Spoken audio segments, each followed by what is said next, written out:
오늘 우리에게 주신 하나님의 말씀은 구약성경 에스겔서 38장 8절에서 16절까지 전체를 봉독하겠습니다. 구약성경 1211페이지 전후에 있습니다.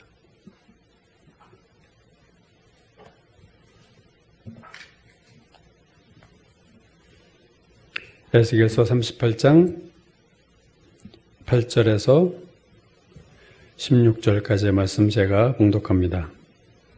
여러 날 후 곧 말년에 내가 명령을 받고 그 땅, 곧 오래 황폐하였던 이스라엘 산에 이르리니 그 땅 백성은 칼을 벗어나서 여러 나라에서 모여 들어오며 이방에서 나와 다 평안히 거주하는 중이라. 내가 올라오되 너와 내 모든 때와 너와 함께한 많은 백성이 광풍같이 이루고 구름같이 땅을 덮으리라. 주 여호와께서 이같이 말씀하셨느니라. 그날에 내 마음에서 여러 가지 생각이 나서 악한 꾀를 내어 말하기를 내가 평온의 고을들로 올라가리라. 성벽도 없고 문이나 빗장이 없어도 염려 없이 다 평안히 거주하는 백성에게 나아가서 물건을 겁탈하며 노력하리라 하고 내 손을 들어서 황폐하였다가 지금 사람이 거주하는 땅과 여러 나라에서 모여서 짐승과 재물을 얻고 세상 중앙에 거주하는 백성을 치고자 할 때에 스바와 드단과 다시스의 상인과 그 부자들이 내게 이르기를 내가 탈취하러 왔느냐? 내가 이 무리를 모아 노력하고자 하느냐? 은과 금을 빼앗으며 짐승과 재물을 빼앗으며 물건을 크게 약탈하여 가고자 하느냐 하리라. 인자야, 너는 또 예언하여 고객에게 이르기를 주 여호와께서 이같이 말씀하시기를 내 백성 이스라엘이 평안히 거주하는 날에 내가 어찌 그것을 알지 못하겠느냐? 내가 내 고국 땅 북쪽 끝에서 많은 백성 곧 다 말을 탄 큰 무리와 능한 군대와 함께 오되 구름이 땅을 덮음같이 내 백성 이스라엘을 치러 오리라. 고가 끝날에 내가 너를 이끌어다가 내 땅을 치게 하리니 이는 내가 너로 말미암아 이방 사람의 눈앞에서 내 거룩함을 나타내어 그들이 다 나를 알게 하려 함이라. 아멘. 네, 오늘은 우리가 대강절 또는 대림절이라고 불리우는 대림절, 대강절 첫째 주일입니다. 성탄절 전까지 4주간 우리가 대림절 또는 대강절로 지키죠. 대림, 대강 이런 뜻은 대는 그 기대하고 고대한다는 의미고요. 재림, 강림, 예수님의 재림을 고대하고 기대하는 절기다 해서 우리가 대림절, 대강절이라고 합니다. 그래서 이 대강절은 2000년 전에 오셨던 예수 그리스도가 이 땅에 오셨던 것을 기념하면서 동시에 다시 오실 주님을 기다리는 절기가 바로 대강절이라 하는 거죠. 대강절이라는 그 말 자체가 그렇듯이 주님의 초림, 2000년 전에 처음 오신 것보다는 다시 오실 주님을 기다리는데 더 강조점이 있다. 그렇게 볼 수 있죠. 성탄절은 그 오신 날을 기념하는 거고요. 대림절은, 대강절은 재림에 더 초점이 맞춰 있는 절기가 대강절이라는 겁니다. 이 대강절과 다른 기독교 절기와의 차이점이 있습니다. 다른 기독교 절기 예를 들면 성탄절, 부활절, 사순절, 성령 강림절 그런 절기들은 이미 다 이루어진 사건을 기념하는 절기예요. 예수님이 이 땅에 오신 것, 성탄절, 그죠? 십자가에 죽으시고 부활하신 것 기념하는 부활절, 성령이 오순절에 온 것을 기념하는 성령 강림절, 다 과거의 사건을 기념하는 거라면 대강절만은 아직 이루어지지 않은 사건을 기념하는 것보다는 고대하는 거죠. 그게 대강절의 어떻게 보면 독특성이다. 그래서 아직 실현되지 않은 유일한 사건, 예수 그리스도가 이 땅에 오시고 탄생, 메시아의 탄생, 십자가의 죽음, 부활, 승천, 성령 강림, 여기까지는 다 이미 2000년 전에 끝난 사건이고 단 하나의 사건만이 남아있어요. 그것이 바로 주님의 재림인데 그 주님의 재림을 기대하고 사모하는 것이 바로 대강절이다. 그래서 현실적으로 이 대강절이 오늘 우리에게 가장 중요한 절기죠. 왜냐하면 주님의 재림을 어떻게 맞이하느냐에 따라 인생의 성공과 실패가 결정되기 때문에 그렇습니다. 그래서 우리와 앞으로 우리가 닥칠 것에 대한 절기. 그래서 최고의 관심사인 예수님의 재림. 주님이 언제 오실까? 세상에 큰 재앙이나 흉악한 범죄가 일어나면 세상 사람들도 그래요. 말세다. 하도 험한 일이 일어나면 말세가 됐다. 코로나 말세다. 뭐 이런 얘기들을 종종 하는데 정말 말세가 언제냐 하는 거죠. 우리가 성경적으로 보면 히브리서 1장 1절 2절이 이렇게 말씀합니다. 옛적에 선지자들을 통하여 여러 부분과 여러 모양으로 우리 조상들에게 말씀하신 하나님이 이 모든 날 마지막에 아들을 통하여 우리에게 말씀하셨다. 아들 예수 그리스도가 이 땅에서 말씀하셨던 공생의 기간, 이때가 말세라는 거예요. 바울도 이렇게 말했어요. 고린도전서 10장 11절 그들에게 일어난 이런 일은, 그러니까 광야 이스라엘 백성이죠. 그들에게 일어난 이런 일은 본보기가 되고 또한 말세를 만난 우리를 깨우치기 위하여 기록되었느니라. 그러니까 말세를 만난 우리라는 게 누구예요? 초대교회 바울을 포함한 교인들을 말세를 만난 우리들이다. 그러니까 초대교회 성도들 때 이미 말세예요. 사도 베드로도 이렇게 말합니다. 베드로전서 4장 7절 만물의 마지막이 가까웠으니 그러므로 너희는 정신을 차리고 근신하여 기도하라. 만물의 마지막이 가까이 왔다. 사도행전 2장 오순절 성령 강림 사건이 일어났을 때 120명이 방언에 똑같이 방언을 하기 시작했죠. 다른 나라 언어로. 얼마나 시끄럽겠어요. 똑같은 말도 아니라 그냥 중국어, 영어, 스페인어, 불란서, 이 땅의 언어를 가지고 방언이 터졌으니까. 그러니까 막 사람들이 몰려들고 이렇게 구경하는 사람 볼 땐 제정신이 아니고 다 미친 사람 같고 그래서 술 먹었구나, 대낮 낮술 먹었냐 이런 조롱까지 나오자 베드로가 일어나서 이들의 일하는 사건을 설명하는 중에 이런 말씀을 했어요.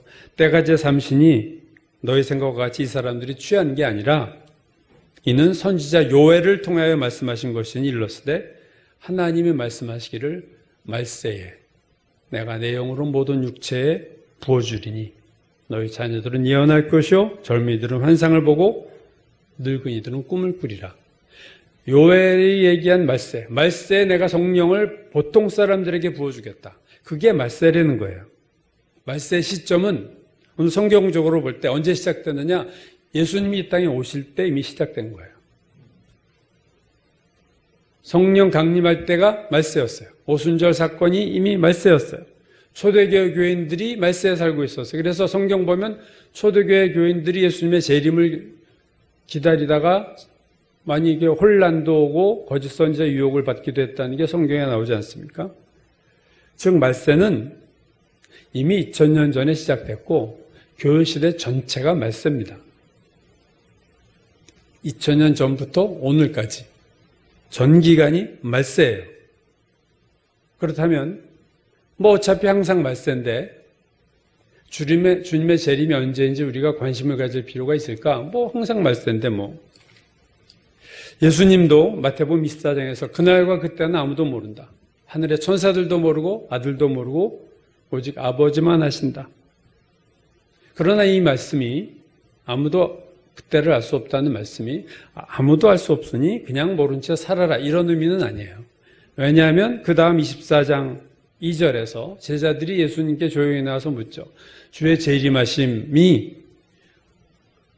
재림하실 때 어떤 일이 있을지 우리에게 이루소서. 주의 임하심과 세상 끝에는 무슨 징조, 무슨 사인이 있겠습니까? 라고 물었을 때 이 질문에 대한 대답을 예수님이 하신 것이 마태복음 24장과 25장까지예요. 그러니까 되게 길게 말씀하셨어요. 징조들에 대해서. 그러므로 이렇게 우리는 말씀할 수 있습니다. 2000년 전 예수님이 오신 때부터 예수님이 다시 오실 재림에 초림부터 재림 사이가 말세다. 2000년 교회 시대를 살았던 모든 성도들은 다 말세를 살았던 성도들이다. 그러나 말세 성도들이 2000년 동안 모든 말세 성도들이지만 이 말세 성도들은 둘로 나눠지는데 하나는 재림의 징조를 전혀 보지 못하고 사는 성도들과 재림의 징조를 보고 사는 성도들로 나눈다는 거예요. 그러니까 다 말세를 살지만 말세를 살면서도 재림의 징조를 전혀 보지 못하고 이 땅을 떠나는 대부분의 2000년의 역사를 보면 대부분의 성도들과 마지막 어떤 시점부터 주님의 재림할 사인들이 나타나기 시작할 때 그 징조를 보면서 말세를 사는 그리스도인들로 둘로 나눠질 수 있다는 거죠. 그렇다면 재림의 징조들은 뭐냐? 마태복음 24장에서 수많은 징조들을 예수님이 말씀하셨어요. 예수님도 말씀하셨지만 바울도 고린도전서 15장에서 우리가 큐티한 데살로니가 전서, 데살로니가 후서, 그리고 디모데 후서에서 말세 징조들에 대해서 얘기를 했고요. 베드로 전서와 후서에서 말세에 대한 얘기를 했고, 요한일서에서 사도 요한도 얘기했고, 예수님의 동생 유다도 유다서에서 말세 징조를 얘기했어요. 그러니까 말세 징조에 대해서 성경에 상당히 많이 나옵니다. 그 중에서 오늘은 제가 단 하나의 말세 징조들만 말씀드리려고 합니다. 그것은 신약에 나타난 징조가 아니라 구약에 나타난 징조인데 바로 에스겔서죠. 기원전 586년 바벨론 느부갓네살에 의해서 예루살렘이 성이 무너질 때 그 당시 예언사역을 했던 인물이 3명이라고 그랬습니다. 다니엘과 에스겔과 예레미야다. 우리가 예레미야서도 봤죠. 다니엘서도 지금 보고 있습니다. 다 예루살렘 멸망 때 살았던 동시대 인물이에요. 그런데 예레미야는 예루살렘 멸망할 당시 예루살렘에서 거하면서 그 멸망 장면을 다 봤어요. 눈물의 선지자라고 그랬죠, 제가. 눈물의 선지 예레미야.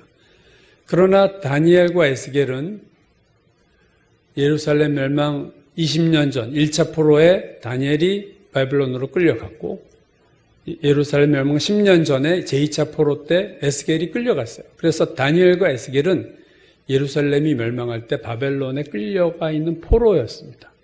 그러니까 멸망 상황을 생생하게 보지 못했어요.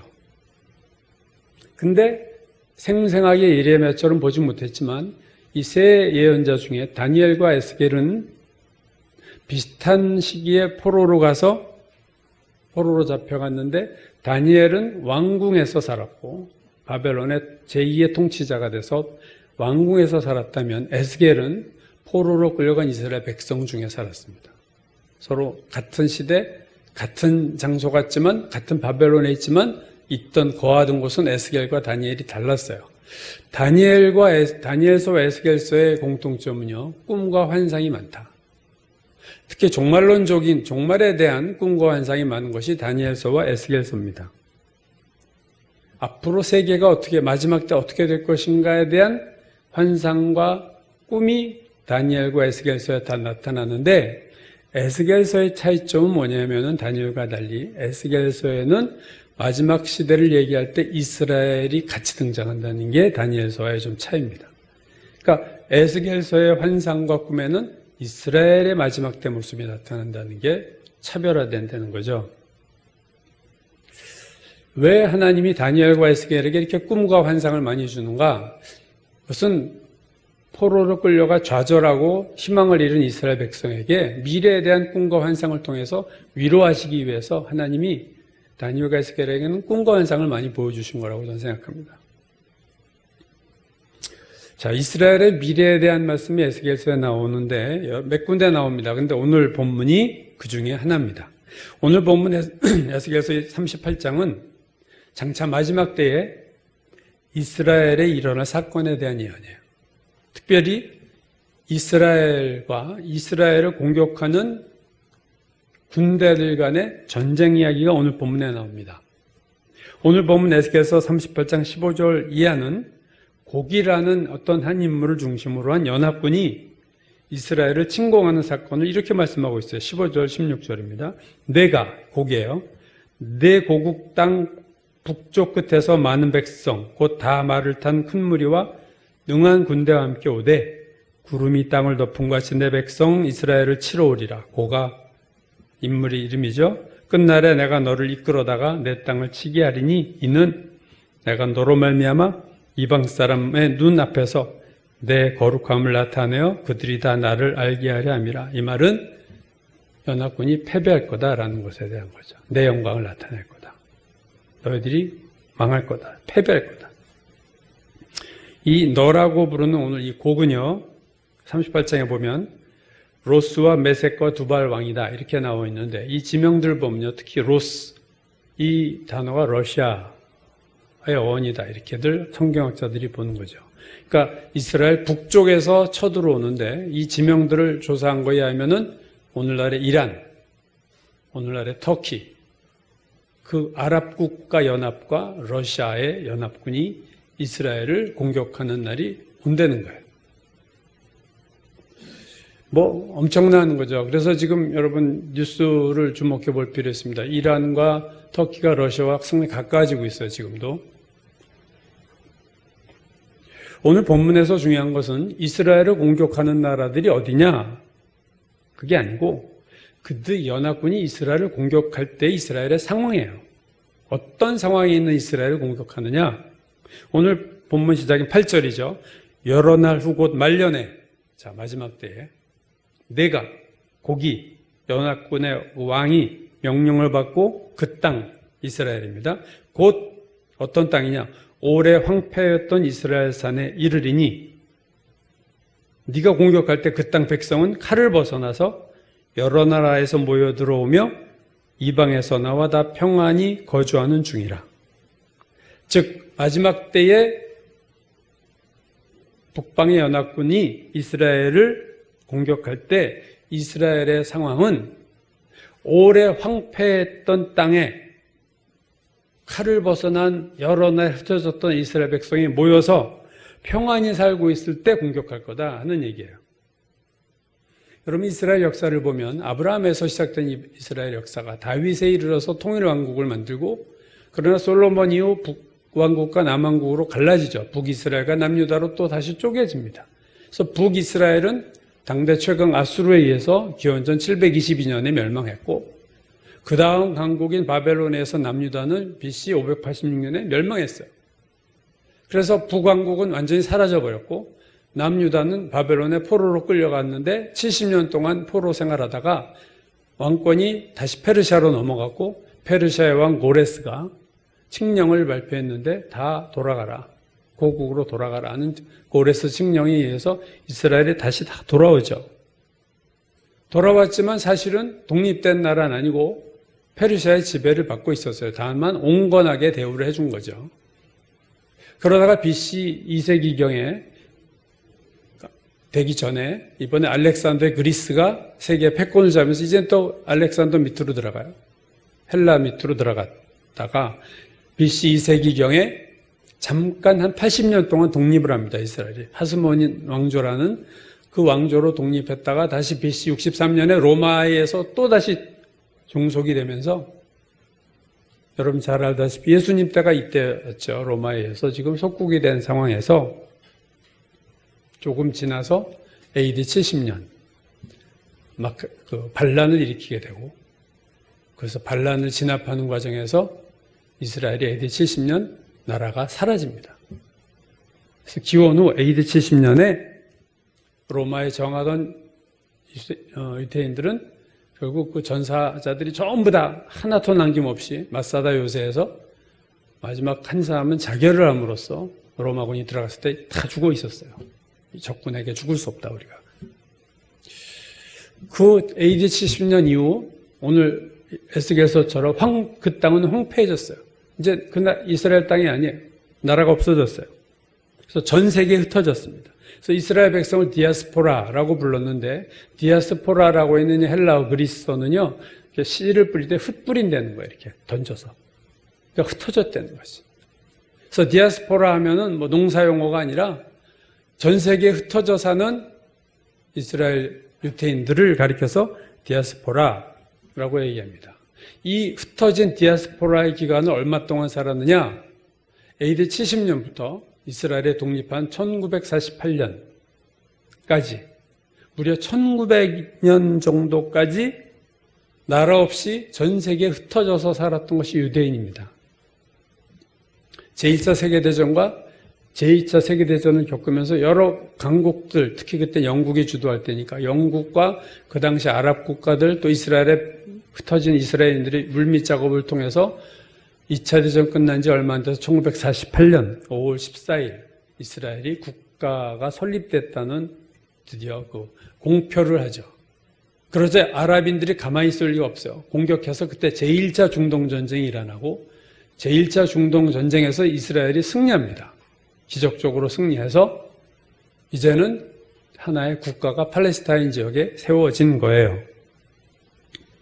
AD 70년 로마에서 멸망했던 이스라엘이 정확하게 1878년 만에 다시 한 나라로서 세워진 거예요. 이거는 세계 역사상 유례가 없는 사건입니다, 여러분. 1800년, 1900년 동안 나라가 없었다가 나라가 쓴다는 건 거의 그건 불가능한 거예요, 이게. 100년만 나라가 없어져도 그 나라 없어지고 맙니다. 여러분 1900년 동안 나라가 없었는데 어떻게 나라가 세워집니까? 이건 기적이고 이건 하나님이 하신 거예요. 사람의 힘으로 된 일이 절대 아닙니다. 인위적으로 만들 수 없는 거예요.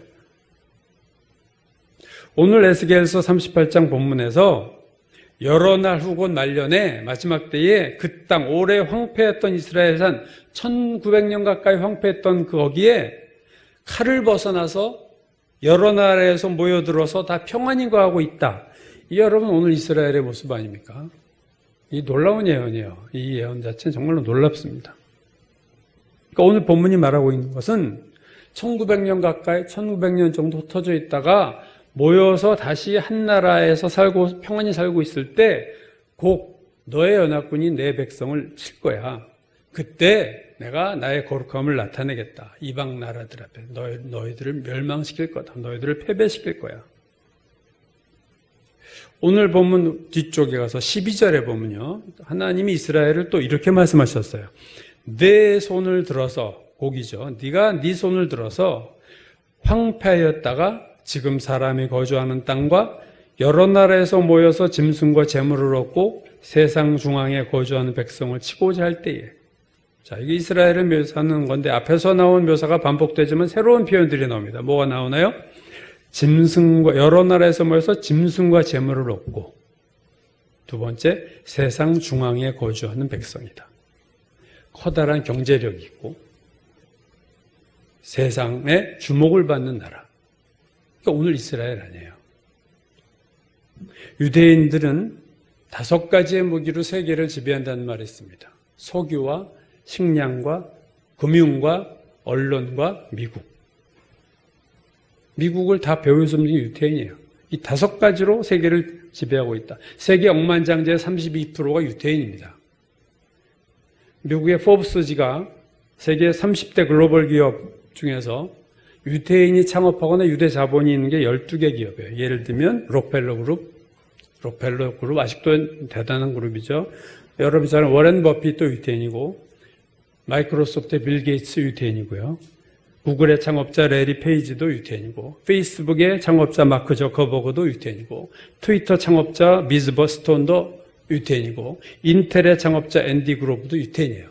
여러분 세계적인 글로벌 기업 전부 유태인이에요. 미국의 4대 통신사 AP, AFP, 로이터, UPI 다 유태인들의 자본이 갖고 있고, 미국의 뉴욕타임즈, 월스트리트, NBC, ABC, CBS, 폭스뉴스 다 이 방송들이 유태인이 주인이거나 유태인 자본이 움직이는 언론들입니다. 미국 언론을 다 지금 유태인이 움직이고 있고 전 세계 언론들도 유태인이 장악하고 있어요.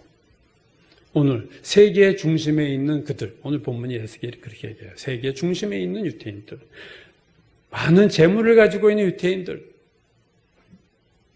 노벨상 수상자를 보면 인구 대비 0.2%인 이스라엘 백성이, 이스라엘인들이 노벨상 수상의 30%. 특히 노벨 경제학상은 42%가 유태인이에요. 이 경제 쪽만 들어가면 유태인들의 두각을 나타내요. 이런 나라가 어디 있어요? 그래서 오늘 그 본문이 뭐라고 얘기했어요? 짐승과 재물을 얻고 세상 중앙에 거주하는 백성. 오늘 유태인이죠. 오늘 이스라엘의 모습입니다. 이 본문을 황폐한 땅에 다시 돌아와서 평안히 거주하는 이 백성들, 이걸 성경 주석들이 어떻게 주석했을까? 제가 궁금해서 이렇게 좀 찾아봤어요. 1948년 이스라엘 독립 전에 대부분의 주석이 그 전에 쓰여졌어요.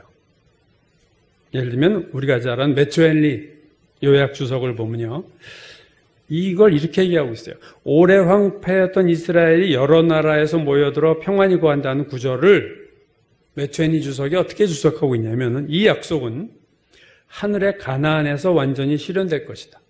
하늘나라에서 실현될 거로 얘기하고 있어요. 왜? 지금 이스라엘 없으니까. 그때는 1700년도 1706년인가 이때 쓴 매튜 헨리 주석의 처음이 1706년이에요. 그때 모든 성도들은 함께 모이고 모든 슬픔과 두려움은 다 사라지고 하나님의 교회는 행복할 거다. 하늘나라에서 일어날 거야. 또 1870년에 발간된 그 세 명입니다. 브라운, 포셋, 저도 가끔 보는 주석인데 제미슨, 이 세 사람이 쓴 주석에는요, 이 구절은 장차 이스라엘이 그리스도가 지배하는 세상에서 완전히 실현될 거다. 1870년에 나온 엘리코트라는 또 유명한 주석이 있습니다. 거기서 이렇게 얘기했어요. 이 전쟁은 교회와 세상과의 싸움에 대한 일종의 상징이다. 현실은 아니고 상징이고, 그 약속은 악에 대한 마지막 승리 때 실현될 거다. 주님 오실 때 다 실현될 얘기야. 이 세상에서는 불가능해. 1800년도 중간에 나온 반스 주석, 우리나라에도 옛날에 많이 번역됐죠. 이렇게 얘기했어요. 그리스도의 왕국이 영원히 세워질 때를 말한다. 이때. 왜 이런 주석들이 전부 이 본문을 하나님의 나라가 임할 때로 보느냐? 왜 상징으로 보느냐?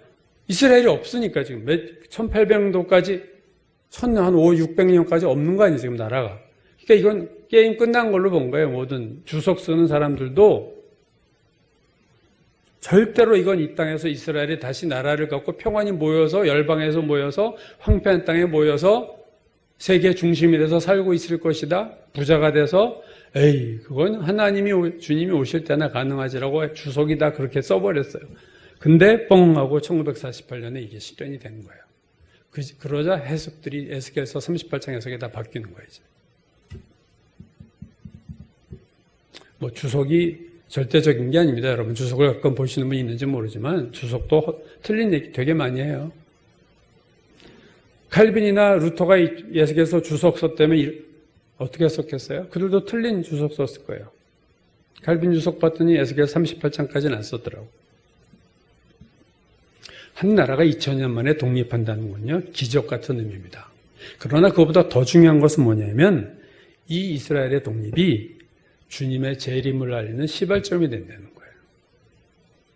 이게 더 중요해요.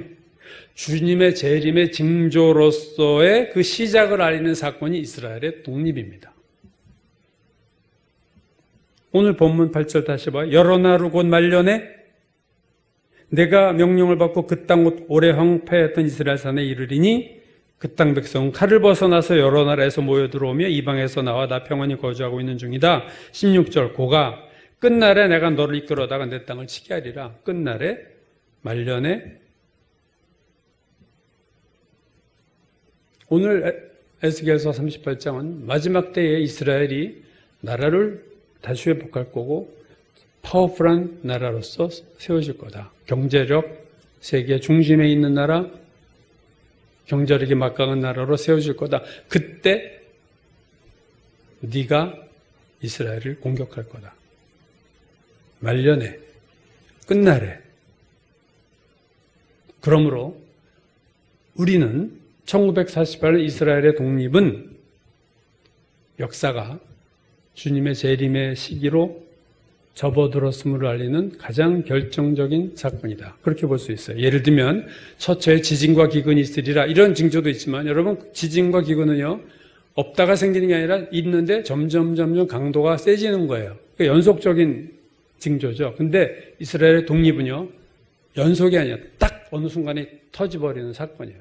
단회적인 일회적인 사건으로 이건 연속되는 지진하고 성격이 다른 징조들입니다. 이게 딱 터지면 뭔가 이건 이제 달라진 거예요. 2017년, 그러니까 3년 전에 이스라엘 목회자 세미나가 열렸는데 그때 서울신학대학의 권혁승 교수가 이렇게 발제 보고할 때 이런 얘기를 했어요. 예루살렘의 멸망은 이방인의 때가 시작된 출발점이고 이스라엘의 독립은 이방인의 때가 끝났음을 알리는 역사적인 사건이며 마지막 재림의 때가 가까이 도래했음을 알리는 전조다. 즉 AD 70년 예루살렘의 멸망은 그것이 의미하는 것은 복음이 이제 이방으로 하나님 보내시겠다는 확실하게 보여주신 거예요. 이제 이스라엘은 없어. 복음은 이방으로 가는 거야. 유럽으로 넘어가고 그래서 이방으로 복음이 넘어가는 것이에요. 그게 AD 70년 이스라엘 멸망이 주는 사건이라면 1948년 이스라엘이 독립했다는 것은 이제 이방인의 시대가 끝나고 이제는 이스라엘 중심의 시대로 하나님의 관점에서 이스라엘 중심의 시대로 접어들었고 주님의 재림할 때가 가까이 왔다는 것에 대한 터닝 포인트다. 그거죠. 앞에서도 제가 말씀드렸지만 말세는 예수님이 이 땅에 오실 때부터 2000년이에요. 그때 이미 시작됐고 2000년 동안 계속되었어요. 그러나 여러분 2000년 말세 2000년 동안 교회 시대에 그 전체에 재림의 징조가 나타난 건 아니에요. 하나도 재림의 징조가 없다가 물론 히틀러나 네로와 같이 어떤 적그리스도의 상징들 어떤 미니 적그리스도가 나타나긴 했지만 그거는 그냥 적그리스도 상징이고 주님의 재림의 징조는 하나도 나타나지 않았어요. 역사에서. 그러다가 확실한 징조로 나타난 것이 이스라엘의 독립입니다. 그러므로 1948년 이스라엘의 독립 전의 교회 시대와 1948년 이스라엘 독립 후의 교회 시대로 저는 나누어야 된다고 생각해요. 즉 이스라엘 독립이 일어난 1948년 전도 말세고 48년 이후도 물론 말세지만 1948년 이후는 그냥 말세가 아니라 우리가 흔히 하는 말로 하면 말세지말 말세 끝부분이 왔다는 것에 대한 사인이에요.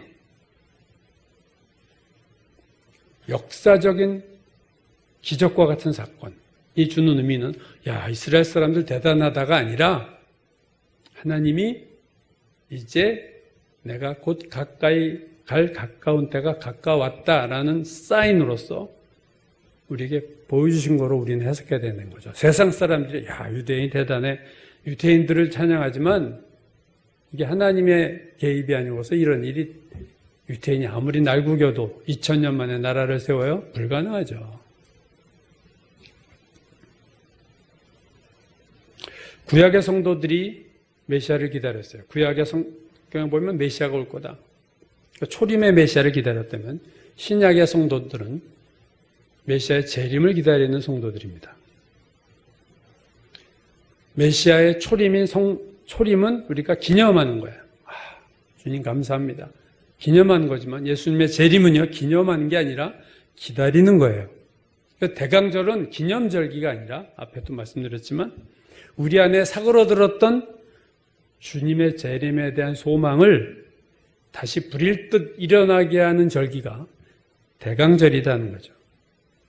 마태복음 16장 2절 3절에서 예수께서 이렇게 말씀하셨어요. 너희가 저녁에 하늘이 붉으면 날이 좋다. 이렇게 얘기하고 아침에 하늘이 붉고 흐리면 오늘은 낮이 굳을 것 같다 하나니 너희가 날씨는 분별할 줄 알면서 시대의 표적은 분별할 수 없느냐. 시대의 표적. 주님의 재림의 징조로서 매우 중요하고 객관적이고 역사적인 사건은 이스라엘의 독립입니다. 이스라엘의 독립이 일어난 지 72년이 지났어요. 자, 내가 이제 갈 때가 됐어 얘들아 하고 하나님 사인을 첫 번 딱 준 데서 벌써 72년이 흘렀어요. 앞으로 역사가 100년, 200년 계속될까? 모를 일이죠. 우리가 오늘 살고 있는 이 시대는 이스라엘의 독립과 독립한 이스라엘을 러시아 연합군이 공격하는 시점 중간에 있는 때입니다. 그러면 우리가 주목해야 될 것은 뉴스를 마지막 시대는요 성경과 뉴스를 봐야 돼요. 특히 이스라엘 중심으로 러시아와 아랍 국가들이 어떻게 이스라엘의 행동을 취할 것인가는 우리가 상당히 관심을 갖고 봐야 될 뉴스예요. 왜냐하면 에스겔서에 의하면 장차 러시아가 안티 이스라엘, 아랍 국가들, 특히 이란, 터키가 여기 들어간다는 게 38장에 나오는 지명 중에 오늘 반이스라엘의 가장 강력한 게 지금 이란이고 터키도 반대로 지금 가고 있죠. 그들이 모종의 연합을 해서 한번 전쟁을 칠 수 있는 분위기가 형성되면 그때는 상당히 우리가 더 심각한 상황이 가까운 때가 왔다. 그렇게 봐야 되겠죠. 그래서 오늘 1948년 이후를 사는 하나님의 교회는 성경과 함께 뉴스를 봐야 돼요. 그래서 이스라엘 독립 플러스 어떤 징조들이 또 나타나고 있는가를 성경을 보고 뉴스를 보면서 때를 짐작하고 준비해야 된다 하는 거죠. 시대의 표적을 우리도 볼 줄 알아야 돼요. 세상 날씨만 잘 알아서 뭐 하겠어요? 예수님 말씀처럼 이 시대의 날씨를, 이 시대의 기상 변화를, 영적 기상을, 영적 날씨를 볼 수 있는 눈이 우리에게 있어야 됩니다. 이스라엘 독립이 재림의 징조를 알리는 유일한 사건은 물론 아니에요. 다른 징조들도 많이 있어요. 앞으로 제가 몇 번의 설교에서 이 부분을 더 말씀드리려고 하는데, 그러나 분명한 것은 1948년 이스라엘 독립 전과 후는 전혀 다른 시대다. 포스트 코로나 시대가 그 전과 다른 것처럼 1948년 이스라엘 독립 전과 후는 다른 시대입니다. 하나님 우리에게 알려주셨기 때문에 이제는 우리가 말세 지말에 살고 있다는 이 의식이 저는 오늘 우리 가운데 있어야 된다는 거죠. 그러므로 이 땅에서 많은 그리스도인들이 비전이 이 땅에서 돈 많이 벌고 성공하는 거다 이렇게 목표를 잡았다면 저는 목표를 수정해야 된다고 생각하고요. 그건 다 어리석은 미련한 다섯 처녀 같은 사람들이에요. 지금 돈 많이 벌고 막 그럴 때가 저는 아니고 내가 정말로 주님 오실 때 주님 만날 수 있을까? 내가 공중에서 주를 영접하게 하리라 데살로니가에서 말한 것처럼 내가 주님 앞에 휴가 될 수 있을까? 이거를 신경을 써야지 내가 돈을 더 긁어 모으고 매일 주식에 빠져가 있고 그럴 때가 아니라는 거예요. 특별히 젊은 기독 청년들이 세상에서 성공하는 것으로 자꾸 교회에서 자극을 한다면 저는 그거는 방향을 잘못 잡아주는 거라고 생각합니다. 정신 차리고 살아야 될 때고 구별하고 살아야 될 때고 하늘을 쳐다보고 위의 것을 찾아야 될 때고 깨어있을 때가 바로 오늘의 시대입니다. 2020년 대강절을 맞은 오늘 우리는 위의 것을 찾고 시대의 표적을 찾는 깨어있는 하나님의 성도가 되어야 될 줄로 믿습니다.